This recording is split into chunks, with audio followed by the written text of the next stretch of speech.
Today, let's take a look at ammonia service, a well-known chemical with tons of industrial uses, but it presents unique challenges due to its highly reactive and flammable nature, along with its sensitivity to material compatibility.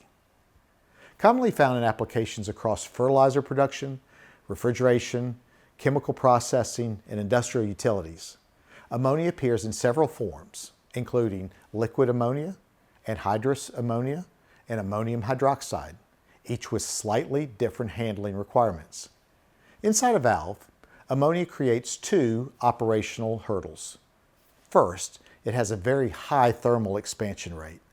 If liquid ammonia gets trapped inside of a closed ball valve, pressure can skyrocket.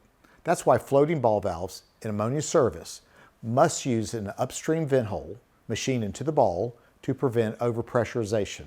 And as a consequence, this makes the valve unidirectional. Another key consideration is that ammonia reacts aggressively with the wrong oils, greases, and elastomers.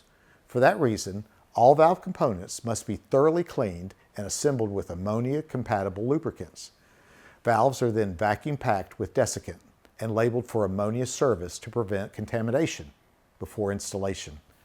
To learn more about selecting valves for ammonia service or reviewing your current specifications, contact us by phone or email. Thanks for watching.